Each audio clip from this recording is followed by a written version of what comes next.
कुठे दूर तारा, कुठे हा किनारा, सारेच भासे नव्या सारखे. जिथे रात राणी आता दरवळेल, नवा डाव दोघे मांडू तिथे. तुझा हात हाती असो जन्म साथी, नकोया सुखाला तारसे. तुझी साथ असता माझ्या आकाशी, कशी चांदण्याची आरास आहे. अजूनही वाटते मला की, अजूनही चांदण्यात आहे, अजूनही चांदण्यात आहे.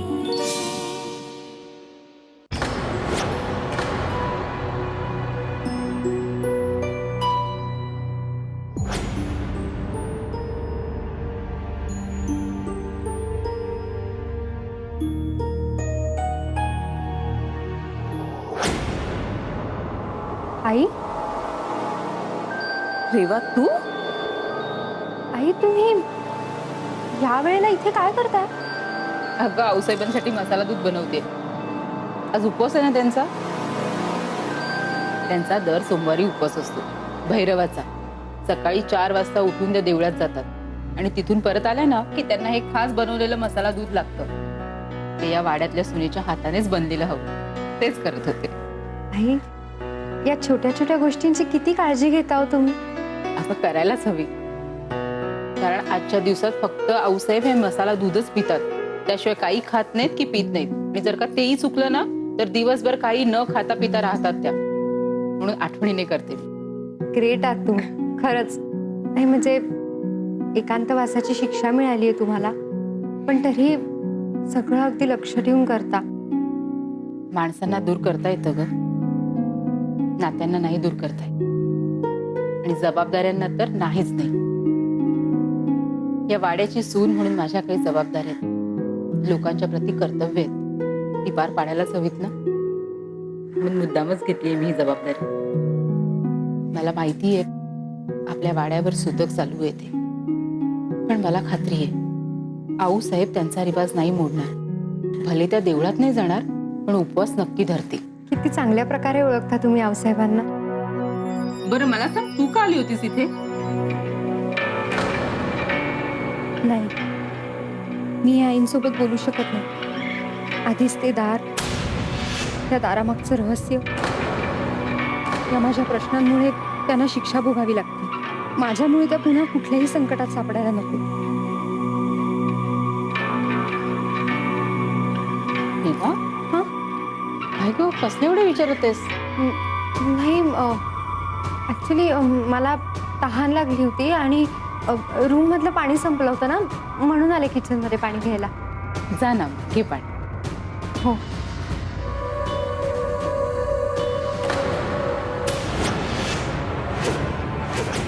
अरे भागा, तू पण? रात्रभर कोणी झोपलंच नाही वाटतं वाड्यात. नाही, त्याचं काय झालं ना, आवाज ऐकला बाहेरून, म्हणून बघायला आले कोण हाय. अगं मी आऊसाहेबांसाठी मसाला दूध करत होते. अरे देवा, माझ्या लक्षातच नाही राहिलं. हवं मला उठवायचं तरी. आता झालंय करून. फक्त आऊसाहेबांना देताना ते गरम करून दे.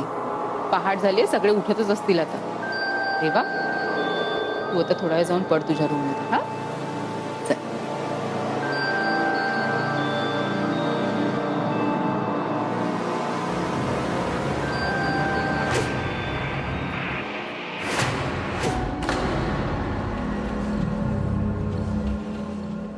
थोडक्यात वाचले रे बाबा. आज तर आम्ही पकडल्याच गेलो असतो. या पोरीपासून सावध राहावं लागणार.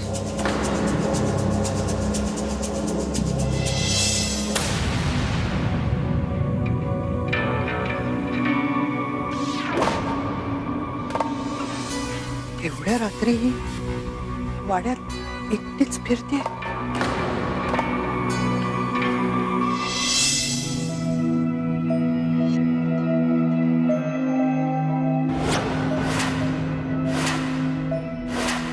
हे सगळं काय होतं?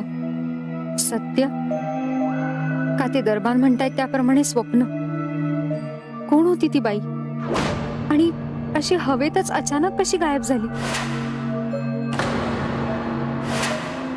ती खरंच तीच होती जिच्या पायातल्या पैंजणांचे आवाज मला ऐकू येतात? नाही, पैंजणांच्या आवाजाशी तिचा संबंध म्हणायचा तर तिच्या पायातही पैंजण नव्हतेच. मग कोण होती ती? आणि माझ्या व्यतिरिक्त कोणीच कसं पाहू शकलं नाही तिला?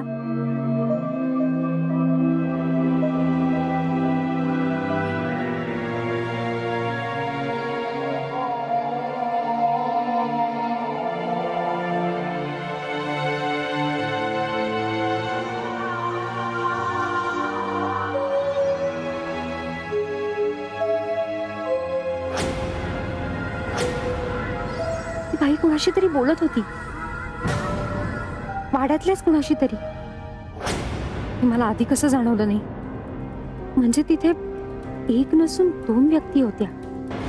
एक ती काळ्या कपड्यातली बाई आणि अजून एक व्यक्ती जी मला त्या झाडामुळे दिसली नाही. याचा अर्थ त्या रहस्यमय बाईपर्यंत पोचायचं असेल तर मला आधी वाड्यातल्या त्या व्यक्तीपर्यंत पोचावं लागणार. कोण असेल ती वाड्यातली व्यक्ती? सगळे आपलेच आहेत. कोणावर बोट ठेवायचं? पण काहीही झालं तरी मला ती व्यक्ती शोधून काढायलाच हवी. तरच मी त्या काळ्या कपड्यातल्या बाईपर्यंत पोचेन आणि तरच पैंजणांच्या आवाजाचं कोडही सुटेल.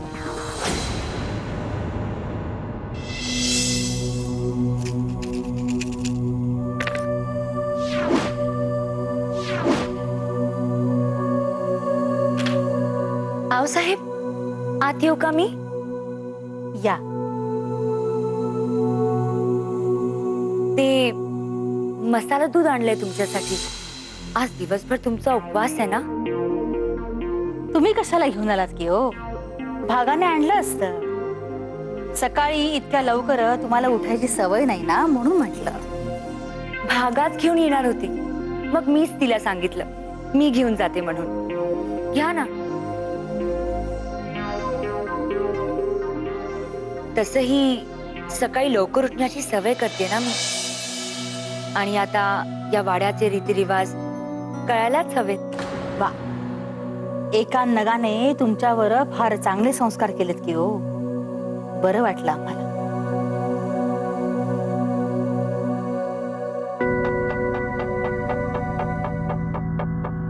ही चव तर कपिलाच्या हातची आहे. आम्ही त्यांच्याशी कितीही कठोर वागलो तरी त्या आमची काळजी करायची सोडणार नाही. आहो साहेब, हे काय आहे? प्रश्नांची उत्तरं मिळवायचं साधन आहे आमचं. प्रारब्ध सिद्ध कुंडली म्हणतात त्याला. आज सकाळपासून आम्हाला असं वाटतंय की वाड्यात काहीतरी विपरीत घडणार आहे. ते शोधायचा प्रयत्न करतोय आम्ही. बघू. काही काही उत्तर खूप वाट बघायला लावतात बघ. नाही आहो साहेब, तुम्हाला वाट बघायला लावतील अशी उत्तरच नाही. तुमच्याकडे बघून ना मला नेहमीच वाटतं की तुमच्याकडे कुठली तरी दैवी शक्ती आहे म्हणून. खरं सांगते मी, मला तर वाटतं जगातली सगळी उत्तरं माहीत असतील तुम्हाला. तसं काही नाही की हो. नाही नाही आहो साहेब, मी खरं बोलते. तुमच्या फेसवरच बुद्धीचं तेज पसरलेलं दिसतं. आणि मॉम मला नेहमीच सांगायची तुमच्या ज्योतिषशास्त्राच्या अभ्यासाबद्दल. तिलाही तुमचा खूप अभिमान वाटतो. खरं आहे तुमचं. एका नगांना आमच्याबद्दल बरंच काही माहिती. आमची मैत्री खूप जुनी आहे की हो.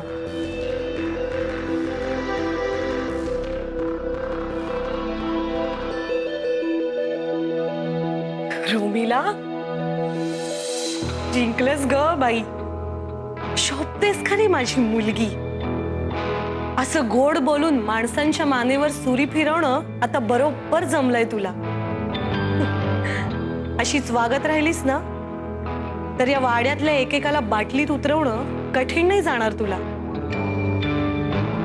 कौशल्या.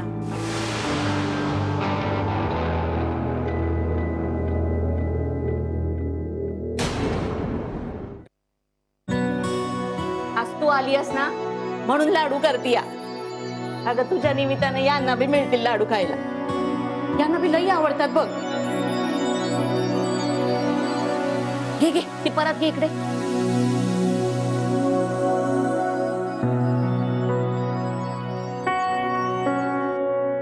आणि तुझ्या सासूबाईंना अगं म्हणजे धाकल्या वहिनी साहेबांना त्यांना बी लई आवडतात बघ.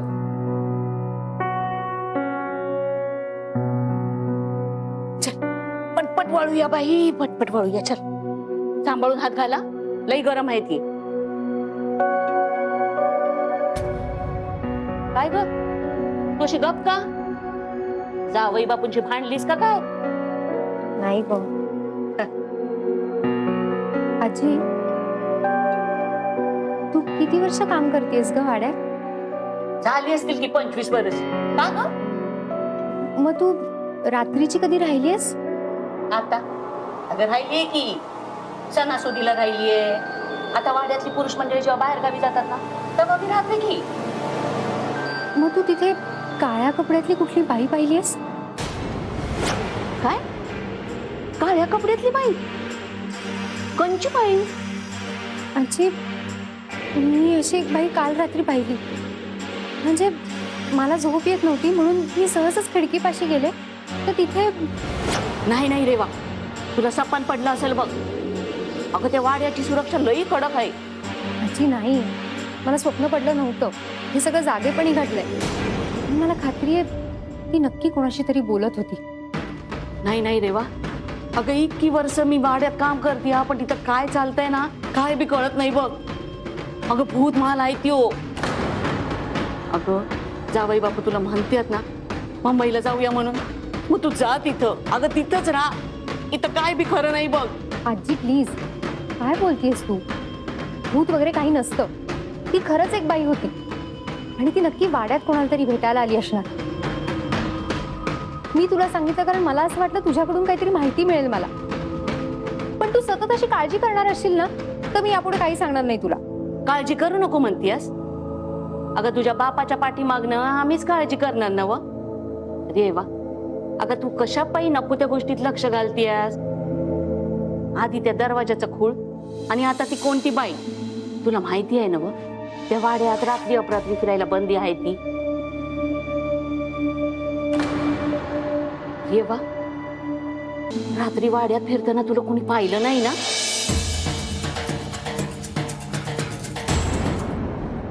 ही रेवा म्हणजे नेमकं काय रसायन आहे मला कळतच नाहीये.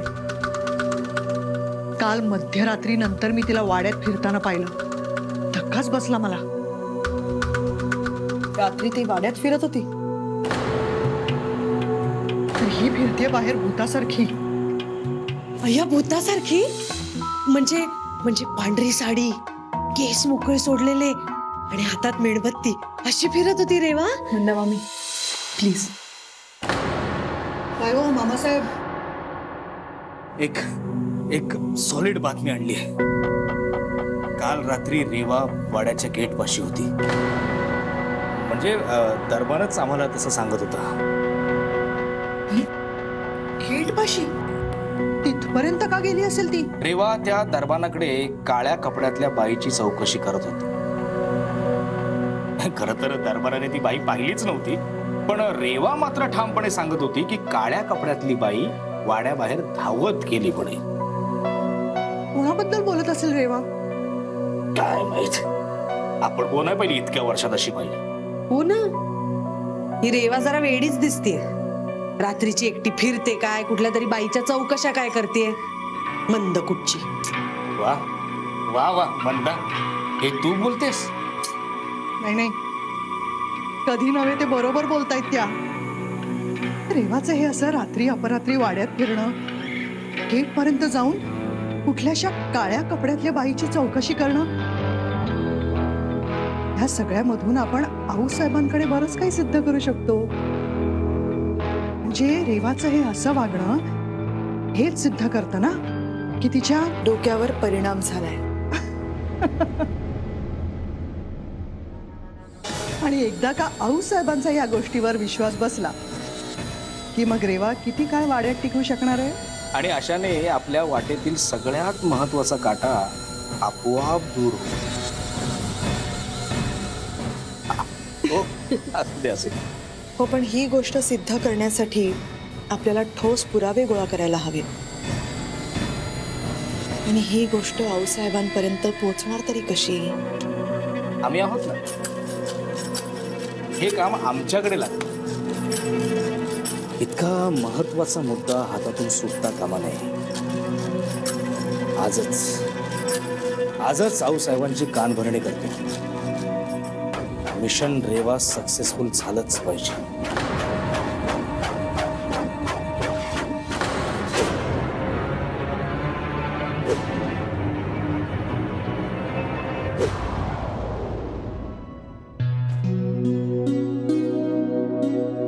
रेवा, तुम्ही कसं ओळखलात? इतके नाजूक हात माझ्या सुनेशिवाय आणखी कोणाचे असतील? तुला इथे तर कोणी पाहिलं नाही ना? नसेल बघितलं कदाचित. बरं ते जाऊ दे. आई, मी ना तुमच्यासाठी एक गंमत आणली. गंमत? काय? बेसनाचे लाडू तुम्हाला खूप आवडतात ना, म्हणूनच आजीकडून करून आणले. सावकाकूंच्या हातचे. हो, तिने घाईघाईने केले तुमच्यासाठी. खाऊन सांगा ना कसे झालेत. आता तुम्ही कसे झालेत? मस्त झालेत. अरे वा, काल ना आपला बोलता बोलता एक विषय राहिला. तू वाड्याबाहेर का गेली होतीस काल रात्री? तुला कोणी काही बोललं का? रागावलं? तुला काही प्रॉब्लेम आहे? छे, मला काय प्रॉब्लेम असणार आहे घरात? हो, सगळे इतके छान वागतात ना माझ्याशी. आता आत्याबाईंचंच घ्या ना. मला ना त्या दिवशी एक साडी आवडली तर देऊनच टाकली त्यांनी मला. आणि आऊसाहेबांचा तर काही विचारूच नका. इतका छान स्वभाव आहे ना त्यांचा. त्या दिवशी भागाताईंकडनं दृष्ट काढली त्यांनी माझी. सगळं इतकं छान. बस रेवा, का खोटं बोलतेस? नाही जमत तुला. तू कधीच खोटं बोलत नाहीस ना. मग आताच का? काय करू मी आई? या खोलीत असं एकटं राहणं, तुम्हाला त्याचा किती त्रास होत असेल मला कळतंय. मग मी तुमच्या काळज्या का वाढवू अजून? आणि आई, मी खोटं नाही बोलत आहे. मला खात्री आहे हे सगळं लवकरच खरं होणार आहे. खूप आशावादी आहेस तू.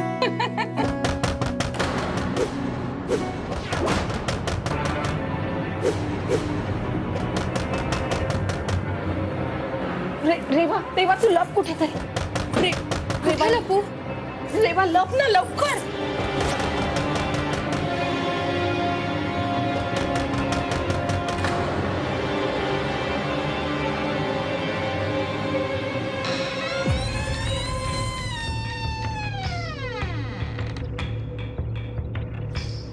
कोण आहे? अम्मा, गुंडप्पा तुम्ही? काय काम होतं? अम्मांनी रेवाताईला बोलावलंय. रेवा कशाला येईल इथे? इथे कोणी यायचं नाही हे माहितीये तिला. रेवा नाहीये इथे. अक्का! रेवाताई,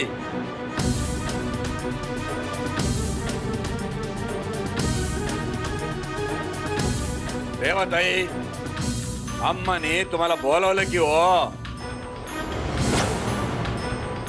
का भरतो?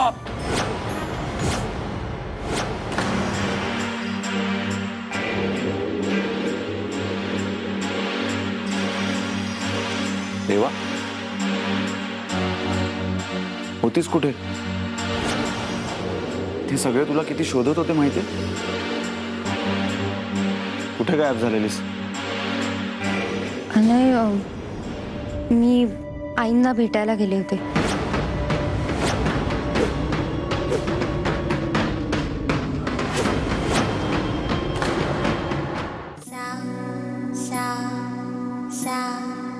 da